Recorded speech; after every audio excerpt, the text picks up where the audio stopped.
Finish up the front section of today's Inquirer, and we're going to open up the Wall Street Journal and see what the WSJ has in store for us today. What do you think about that plan? Okay, sound good? Does it sound like an option? Good, because that's what we want to do.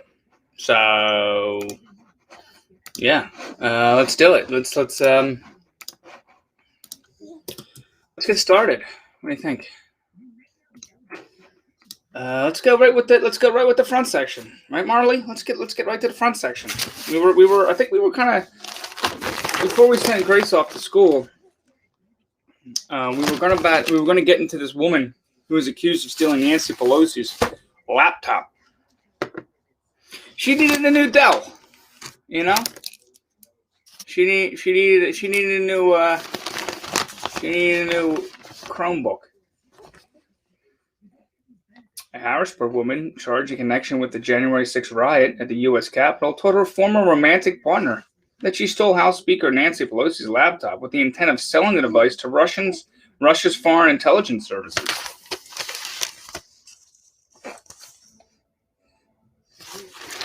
It's like pillow talk.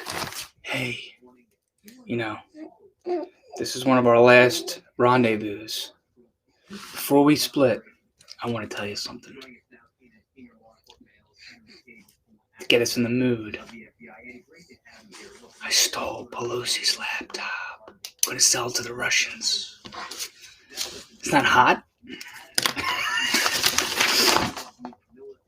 Riley June Williams, a home health care agency employee. Among dozens of people charged since Friday in the FBI's nationwide hunt for insurrectionists. Also charged Monday was a former Philadelphia State Police cadet from Lehigh County who surrendered to investigators. A day after discovering he was wanted for attacking officers trying to keep the rioters at bay. His name is Craig Binger.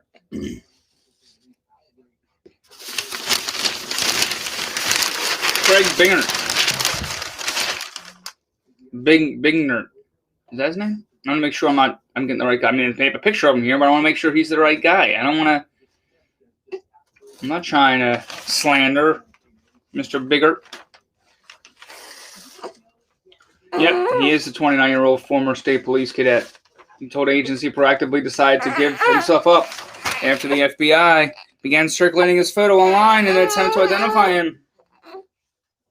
You get Nancy? You're gonna put you back in your little thing, your little whatever this thing is.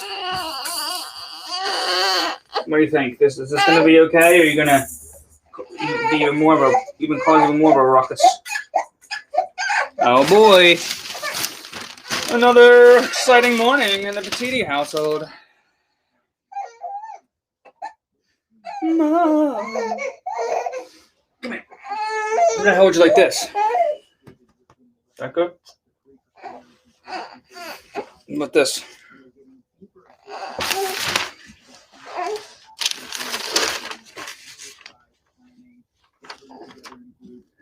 All right, well, looks like they retrieved a laptop. I'm not sure. I didn't read the entire article, but my guess is that they retrieved a laptop.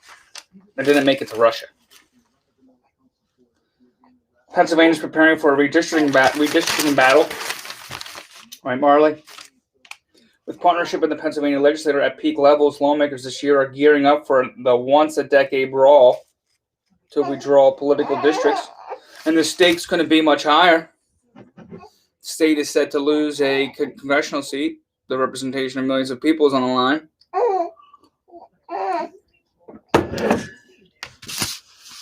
And after bruising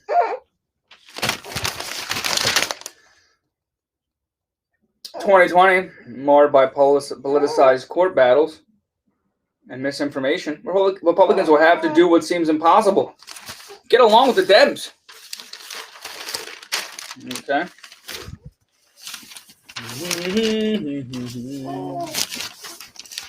Capitol Police fended for themselves without a plan or leadership. They had to decide on their own how to fight rioters. 4 officers contend. What is this?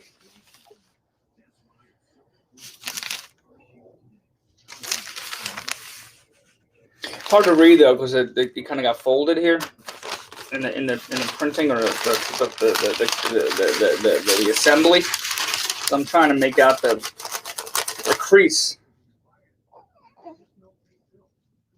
As the rioters stormed the U.S. Capitol, many of the police officers had to decide on their own how to fight them off. There was no direction, no plan, and no top leadership. Another abdication of the duty of the president's office by one Donald J. Trump. Loser. Trump, speaking of which, said to be considering 100 pardons or commutations. There's definitely that many innocent people that need to be pardoned by the president. He wants to commute the sentences of more than 100 people in his final hours in office, decisions that are expected to be announced Tuesday or earlier. Trump met Sunday with his son-in-law, Jared Kushner, daughter Ivanka Trump, and other aides for a significant amount of the day to review a long list of pardon requests and discuss lingering questions about their appeals. Took a lot of time to just look over all his friends, list of all his buddies, so he can take off the hook. Bet you he spent more time planning on who he's going to pardon than how to defend the Capitol and help his police officers.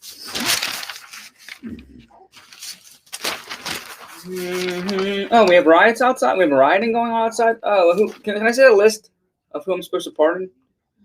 It's fine. They're fine out there. They're fine. The Capitol Police got it. They got it. Just look at my friends. Who I can cut a break. What kind of donations did they give me again? Got it. Can you get the donation book out?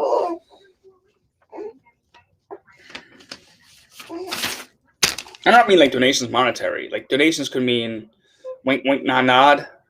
Or like you do this, I'll do that kind of deals. I'm going to group those in the donation category. Back to these Capitol Police fending for themselves. Quote, "We were on our own," one of the officers told the AP. Totally on our own.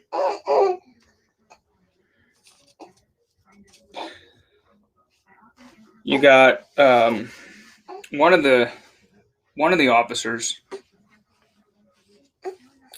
trying to see the person's name. One of the officers here. Johnson, I just see is his last name. Could not be reached for comment, but he was heard by an officer on the radio repeatedly asking, "Does anybody have a plan? Anyone? Looking for a plan. I'll take any plan.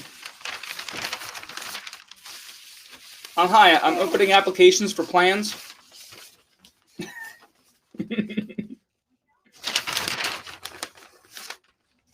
California warning of the variant. Right? Right, sweetie? Whoa. Oh, a man who feared virus hid at Chicago airport. A California man who told police that the coronavirus pandemic left him afraid to fly has been arrested on charges that he hid in a secured area at Chicago's O'Hare International Airport for 3 months. What? Aditya Singh, 36, is charged with felony criminal trespass to a restricted area of an airport and misdemeanor theft after he was arrested Saturday. In a court hearing on Sunday, a judge ruled that the Orange, California man could be released if he paid $1,000, but prohibited Singh from setting foot in the airport. During the hearing, Assistant State's Attorney Kathleen Haggerty said that Singh was spotted by 2 United Airlines employees who asked him for identification, the Chicago Tribune reported. Singh lowered his mask and showed a badge that actually belonged to an operations manager at the airport who had reported it missing in late October. The employees called police, who took Singh into custody. Singh was scared to go home due to COVID and told authorities that he found the badge and the other passengers at the airport had given him food. 3 months at Chicago's O'Hare, huh?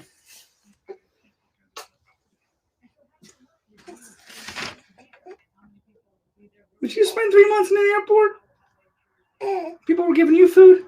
Yeah, I think you would. As long as you had the food, as long as you had food and people changing your diapers. Right? Oh. We both have our Christmas clothes on it, don't we, today? Christmas in January.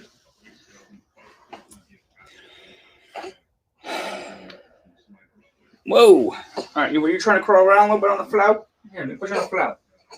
What do you think? Can you handle that? How's that? Oh, maybe not. Once you get used to it, you usually like it. Let me slide you over here then. So you can see me better. Is that good? I don't know. We'll see how long that lasts. Now we move to the op-eds and letters. Let's see who local folks have made in the letters section. We'll read out the names. That's what we do. We read the names. And we see what they want to write about. Remembering King's Dream in Spite of a Nightmare. Rochelle Pripstein, Chalfont. Keisha Jordan, Executive Director, Children's Scholarship Fund, Philadelphia. School options not out of reach. Wee. Hi. Activists blast GOP for BML comparison. Yeah. By Renee Devine, Pretzel Hill. The end does not justify the means in activism. People of all faiths and races with a moral compass understand this. To condemn one group and support the other simply because you disagree with their motives divides the people of this country even further.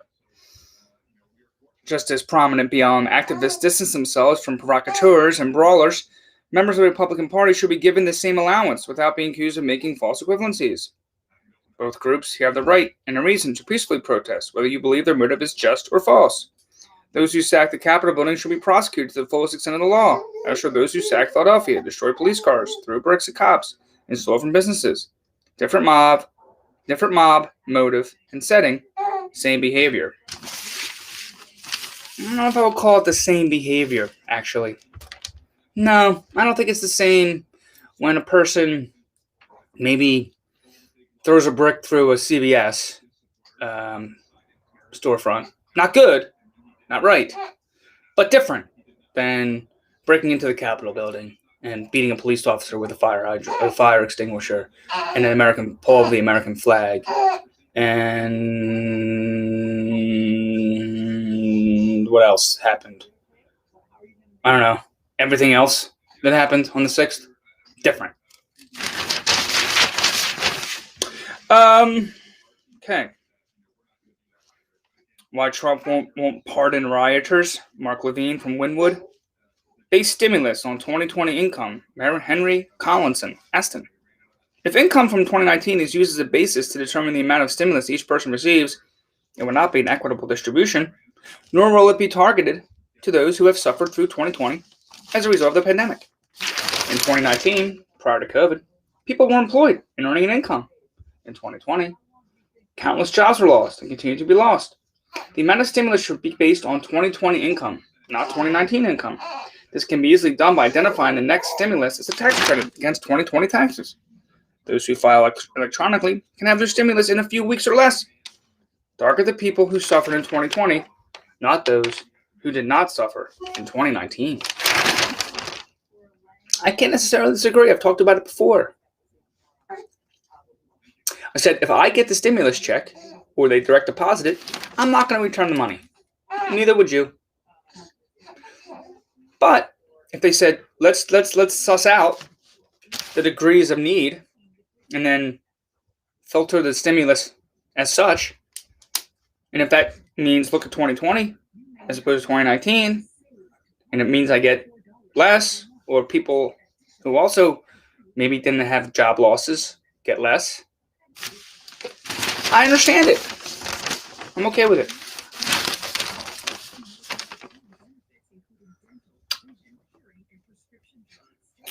Punished for courage commendable. Lois Setoff, Philadelphia. In my humble opinion, Senator Lisa Murkowski has more courage in her little finger than those Republican senators who are now whining about her honesty in admitting that Donald Trump should be impeached have in their entire collective bodies. It must have been very hard for her to come forward after years of believing that the Republican thinking was correct. She knew the risks, but nevertheless spoke up for what she now knows is the right message to bring out. Those who ask for her dismissal are either on Trump's payroll or concerned about their own future careers in the Senate.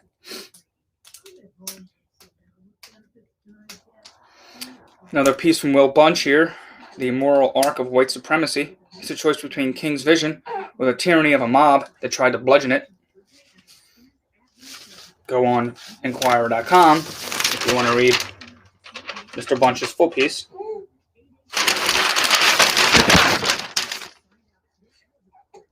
And Why It's Important to Call the Capital Tax Domestic Terrorism by Jeremy Backstrom, the assistant professor in Widener's University's Department of Political Science and International Relations.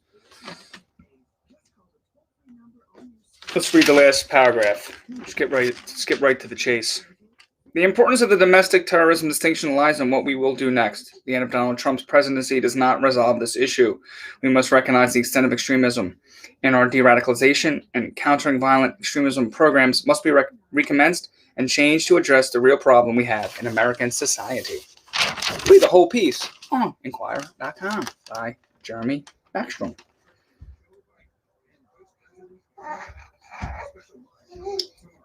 Okay. Front section. That was a good read for the front section. There's a lot in there. Hello. For tomorrow, Inquirer. How about this? How about we try this? This is going to be a new one. Wall Street Journal.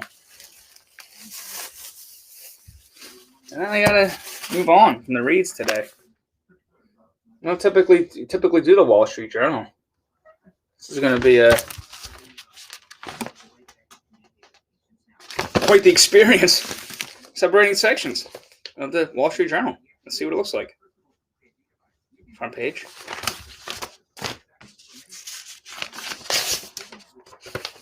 Business and finance.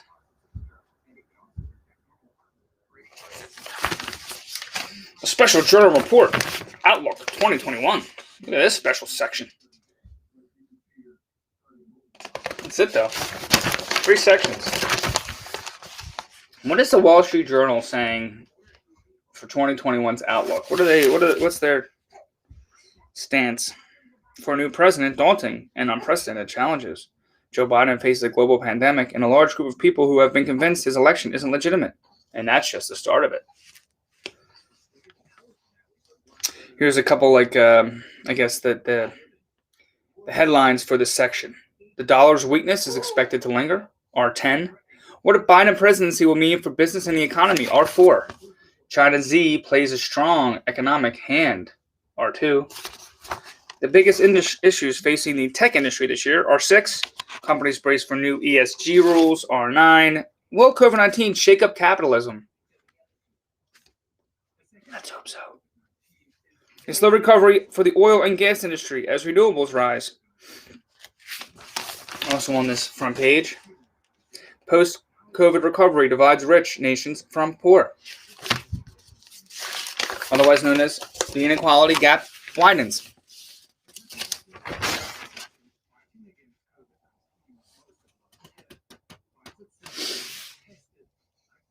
First challenge here on this flip page is for Biden, once I turn to page 2, is find some unity.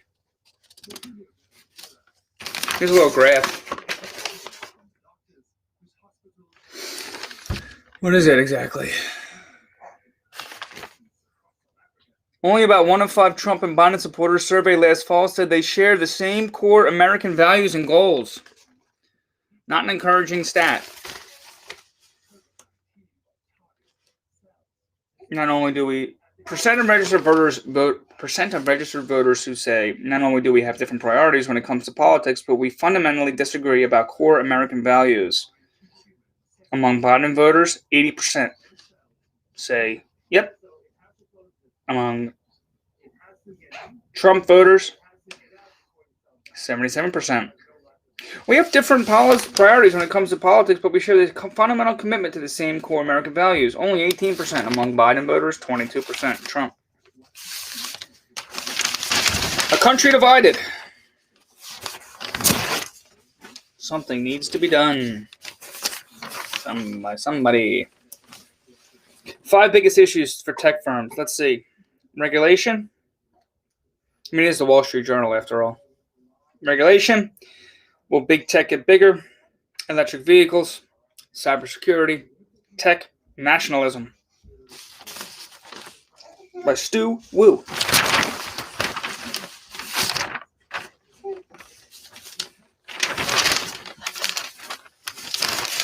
Let's see what they say. What's this stat? More than 17 million Americans were thrown out of work when the pandemic hit. The pandemic sped up demands for changes to the economic system. Shareholders might want to brace for change. The COVID crisis both accelerated demands for changes to the economic system and demonstrated that governments can spend freely to help those in trouble when they wish. Will capitalism be changed as a result?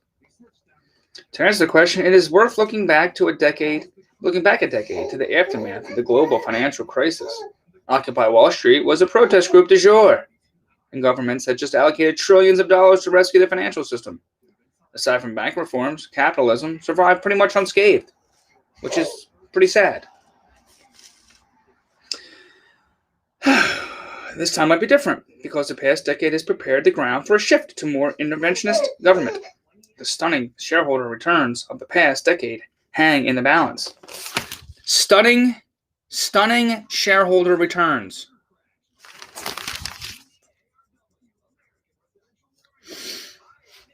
It's hard to read the Wall Street Journal.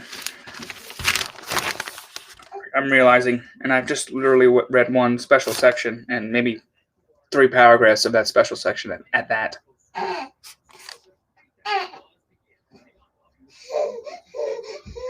Next 10 years could easily see the words of the past 10 years turn into action, both from governments becoming more interventionist and companies doing more to try to head off political involvement in their businesses. Shareholders should brace for change.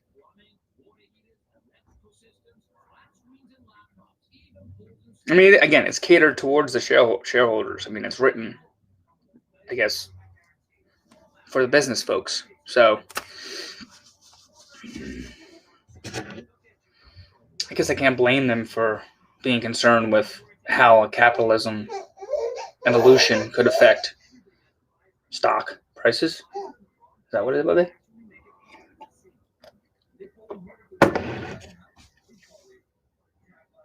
History is full of examples of crises bringing in major changes to political economy. The response to the Great Depression was the New Deal and far bigger government. The British welfare state was a legacy of World War II. The backlash to the runaway inflation of the 1970s led to Thatcherism and Reaganomics, busting the unions and cutting taxes on the rich. When things have obviously gone too far one way, a crisis can be the trigger for a reset.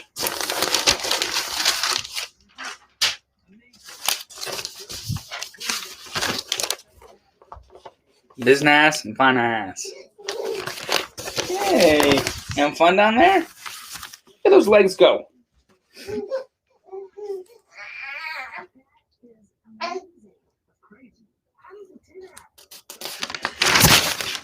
I miss the New York Times. I miss it.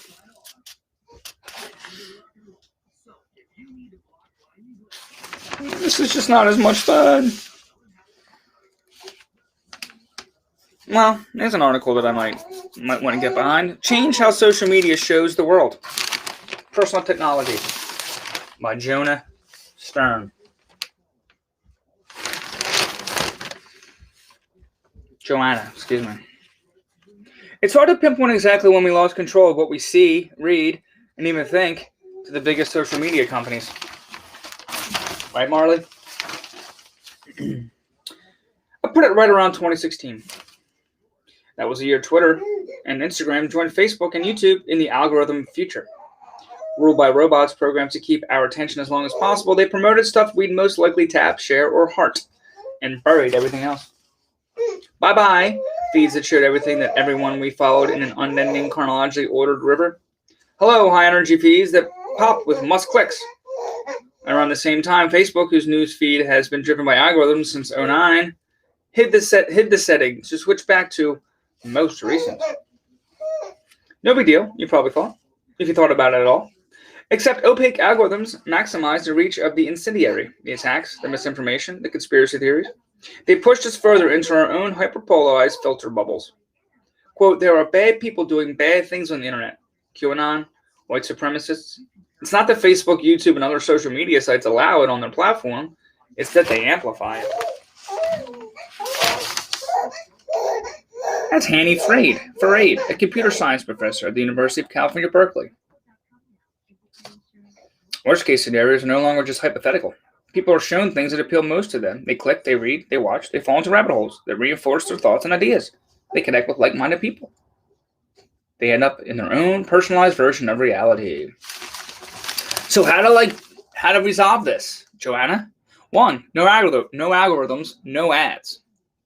Mark Weinstein, the founder of MeWe, a social network that markets itself as the anti-Facebook, is very clear that the solution is going back to a pure chronological feed with zero manipulation. Specifically, he says this limits the spread of misinformation. You have to choose to follow misinformation. You can't be spoon-fed misinformation by an algorithm or by a Russian government or a Chinese government, he says. However, the issue with non-algorithmic timeline is the feed can become flooded and hard to sort through. It's exactly what Twitter, Facebook, and Instagram told me when I asked why they did away with chronological defaults in the first place.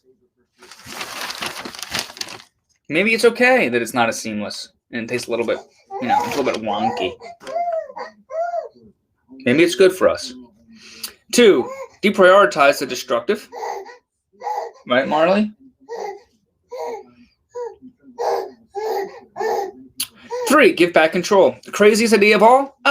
Just give us back some control.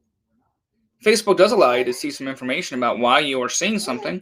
Tap the 3 dots on any post in your feed, and then, why am I seeing this post? And if you think the good, old chronological feed is the answer, there are ways to get it back, at least temporarily, on some services. On Facebook, you can go to your home icon in the top of your feed, scroll through the menu on the left, select See More, then Most Recent. In the mobile app, go to the 3 horizontal lines on top of or bottom right of your screen and look for Most Recent. Just know you'll be bumped out of this feed when you close a website or the app. So every time, you got to go back in and change this because Facebook doesn't want you to use their platform the way you want. At least not without a little bit extra work.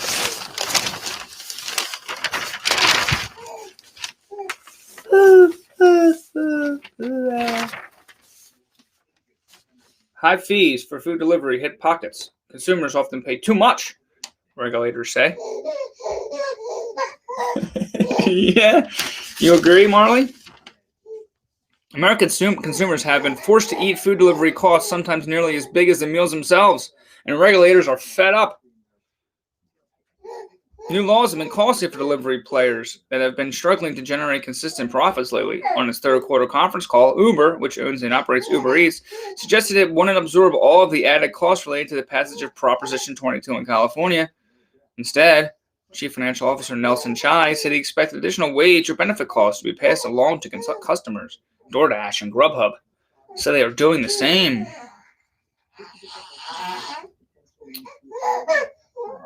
On DoorDash, total fees before discounts, such as those associated with its loyalty program, including the recommended Dasher tip, can exceed 50% of the food's cost itself across major suburban areas nationwide.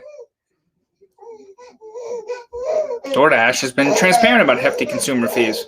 Its initial public offering filing charts the economics of an average marketplace order, which includes tip and consumer fees totaling nearly 40% of the cost of food. I love Uber Eats. I've used Uber Eats on many occasions. I actually recently joined the Uber Eats. I'm done with this, by the way. We're good. Right, we're good with the finance. I'm gonna grab my kid.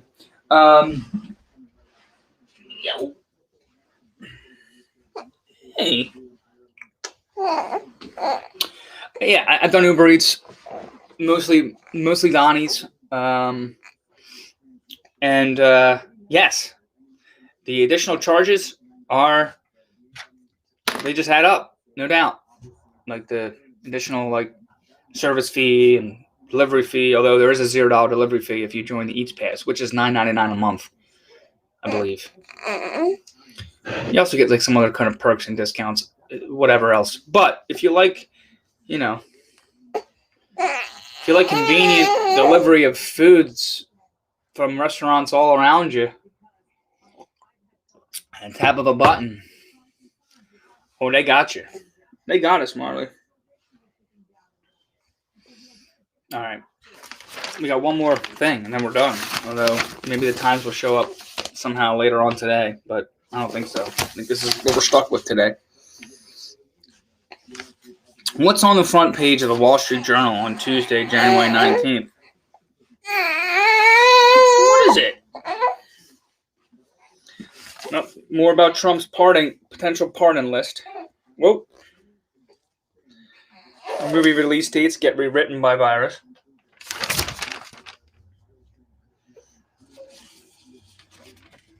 Here's just another article about this guy who hid in the airport for 3 months.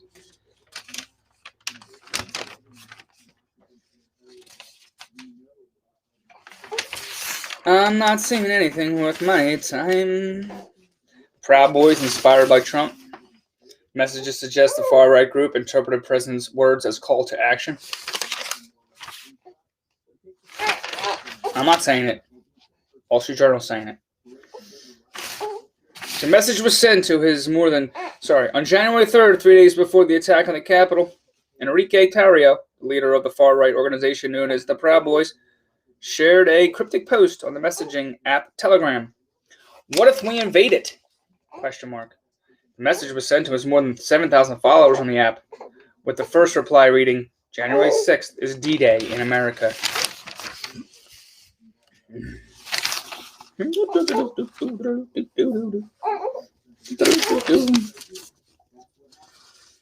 On Parler, where the group's official account has more than 340,000 followers before the platform went offline last week, Mr. Tarrio said on December 29th that the Proud Boys will be able to put 1,000 boots on the ground and turn out in record numbers on January 6th. In December, after Mr. Trump tweeted about the January 6th rally and said to be there, will be wild, the Long Island chapter of the Proud Boys posted that Trump supporters have been, quote, waiting for their green light from the president. Everyone who said, Mr. President, just say when, he just did, the post said. Welcome to America, circa 2021.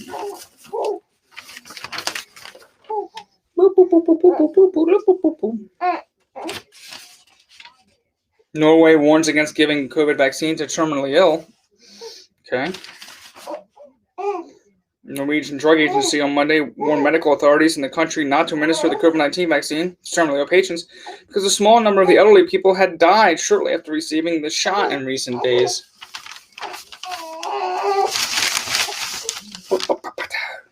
A workout for your mental health. This is actually an all right section here. I mean, I'm all right with this, right? I mean, I'm not gonna subscribe to the Wall Street Journal. Let's be honest. But a workout for your mental health is a nice, feature that I would imagine people would get benefit out of. Make sleep non-negotiable. Okay. I mean, I would love to, but this one, the other one. Stand up and look. What's going on here? Hey.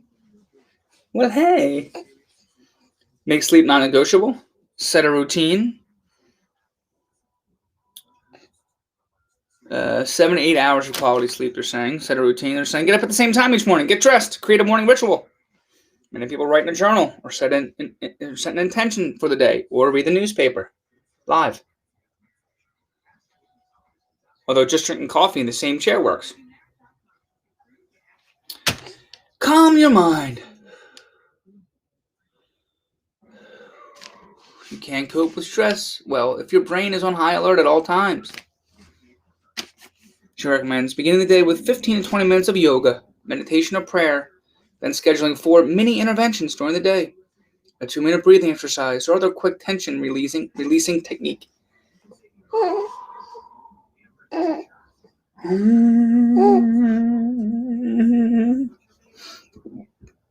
Watch your language. The words you use to talk to yourselves color our outlook. Try to replace hot language with cooler language. As in saying things like, this is a challenge, but I can handle it. Not, I'm overwhelmed. It's good. Practice compassion. Move your body. Agreed. Create a media diet. There's too much negative news these days. Decide how much you will consume. Think of it as a news calorie count and stick with it. Choose extracurricular activities wisely. Cultivate supportive relationships. And you know what? Be grateful. Especially for your loved ones. And let them know, I love you.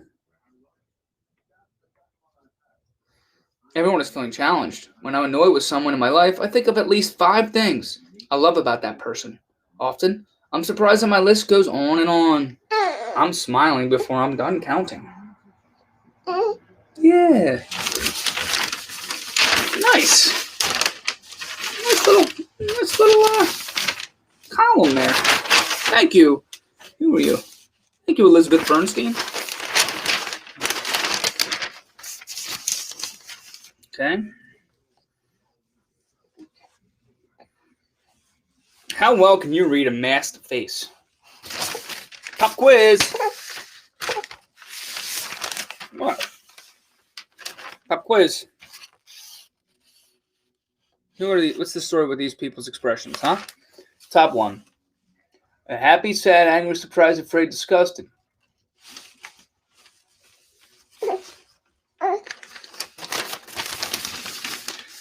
According to them, number 1 is angry, number 2 is sad, number 3 is afraid. I guess. All right, Marley. I know. Okay. You've been very patient for the most part. 400 years of music in one place, a museum review of the Nashville-based National Museum of African American Music. Nearly 20 years in the making. Okay, kid.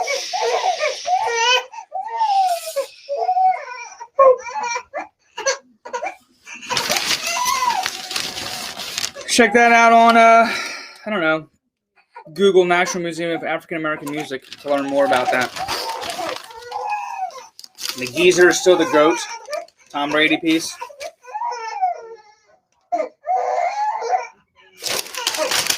"43 years old. Come on, Marley. What is it, sweetie? Come here. Chiefs won but lost Mahomes. I wonder how long he's out. Do we know how long he's out?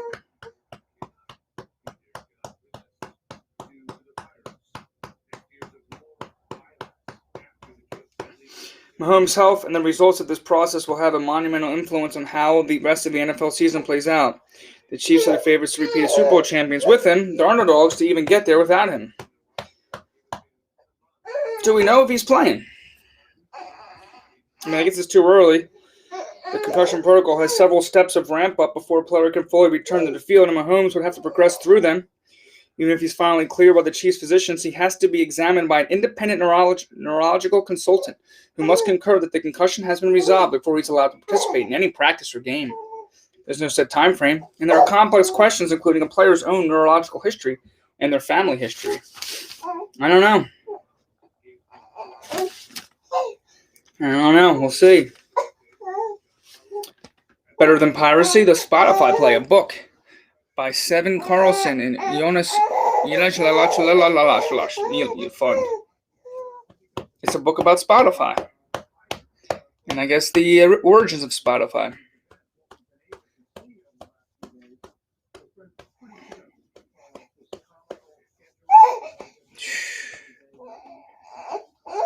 All right. Co-written by 2 veteran reporters who have closely tracked the Swedish technology sector, the Spotify Play delivers an outsider to kingmaker narrative that should be read by every gun-shy entrepreneur too spooked by Silicon Valley's giants to go head-to-head with them. Mr. Eck has outlasted his competitors and defied his critics. His triumphs are soundtracked by 1.5 billion user-generated Spotify playlists.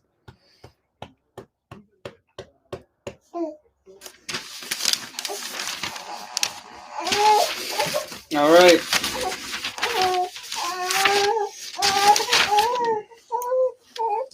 You okay? You okay? You ready to be done with this? I appreciate your help. I really do appreciate your help.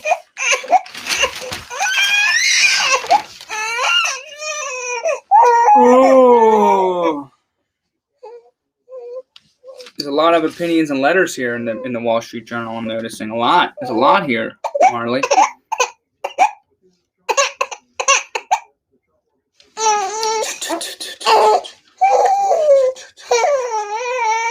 Okay. You've spoken, and I'm listening. Whoa. All right. Thank you for spending this time with me today. Sorry, it was a little bit of a, not as relaxing potentially, not as quiet of a read, but whoa. But I got 2 kids under 4 with me today. So, until tomorrow, have a great day.